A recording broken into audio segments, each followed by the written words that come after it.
Italian side for the July internationals, folks, has been named by Coach Gonazlo Queada. We'll go through the squad, some of the kind of ins and outs, and their upcoming fixtures list, plus their expectations. And you guys can let us know your thoughts on how the Italians may go in this kind of partly winter down here in the south, and then one game up north. The side's young. That's my first impression. It's still really young.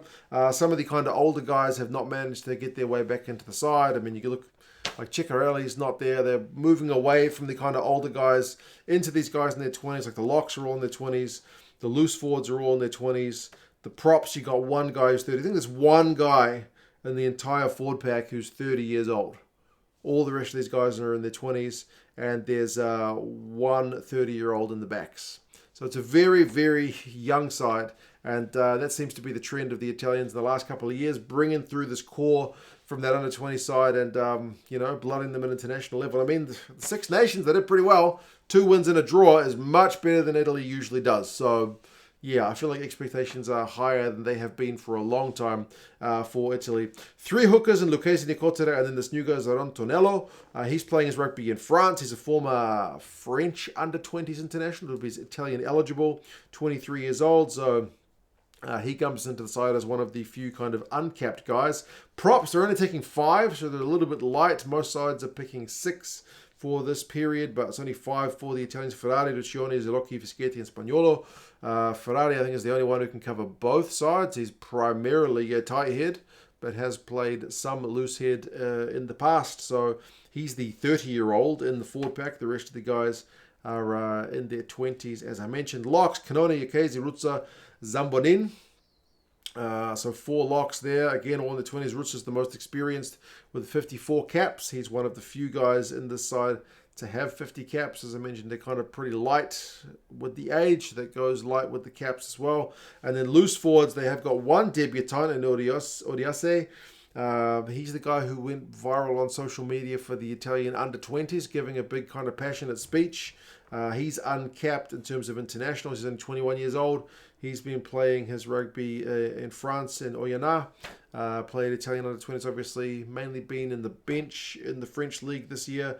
But he'll get his crack potentially on the flank for the Italians. Lorenzo Canoni is still there.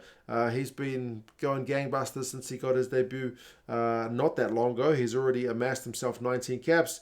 Izikor is also back in, adding to his 2 caps, potentially captain. Lamato is still there at number 7.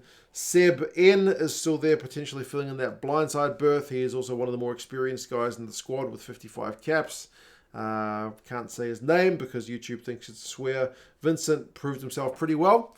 I thought he always looks a bit small, but man, he's got a huge work rate. Potentially number 8 or flank. And then Zuliani is always unfortunate in that he plays in the same position as the captain, because Zuliani, I really rate him as a kind of open side, but with Lamaro getting most of the starts, he's usually relegated to the bench. But yeah, average age of the forwards 25, average caps 23, so pretty young. Dino Lamb is one of the guys they confirmed is not available because he's still kind of recovering from injury. In the backs, the 3 halfbacks, Garbisi, Pedrello, and Vani. That's pretty steady as she goes. There's no real big changes there. Likewise at 10, Garbisi and Marin are the 2 potential 10s, with Garbisi obviously leading the way there. There's no Tommaso Allen. Remember, he kind of ruled himself out of international rugby back in the Six Nations, and he's not since then ruled himself back in, as far as I'm aware. So potentially his days in Italian colours are done. Midfield is Brex, Monticello, May, and Zanon. I've not seen this guy, Francois May, playing before. He plays a bit of 13, I believe, over in Clermont, 6'2".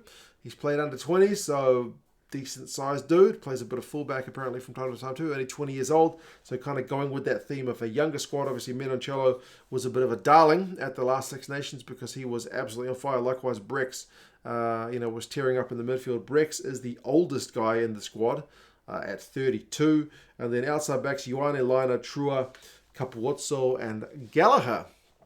Matt Gallagher, so a guy who's been eligible, I believe, for England, Ireland, and Italy. And had a dad who's kind of a residency qualified All Black. Is going to get potentially a chance to play, some test rugby at 27 years old. One of the few, again, uncapped guys in the squad, but been playing pretty well for Bath this year. I believe he's on his way to Benetton for the next season, so it'll be interesting to see if he gets a crack at fullback, maybe a couple also shifts to the wing. But yeah, Ioane you would think will be on the left wing, and then the kind of rest of the positions to be decided. There's also one other guy, Giovanni Montemori, who is in the squad as kind of a... he's not one of the squad, but he's kind of travelling with the squad as part of a learning thing, I guess. 23-year-old 10 who plays rugby at Zebre. But yeah, there's no Mori, sadly, he's injured. There's no Pani, he's injured. And then Simone JC maybe seems like one of the guys who's a bit unlucky because I know he scored. Wow, there's some cats having a row outside my house.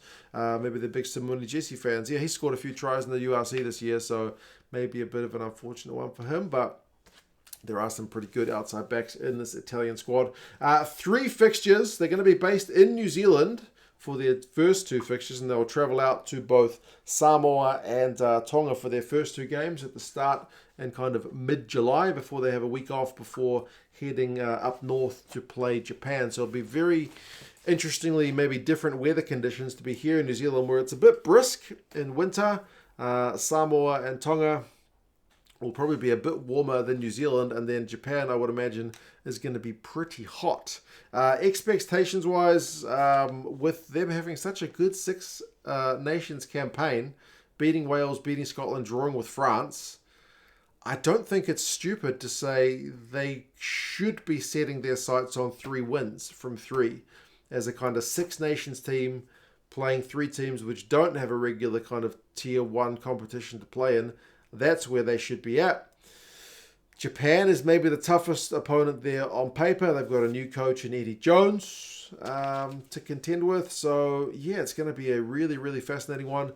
I haven't had a thorough look through the Samoan or Tongan squads just yet to see how strong they are going to be.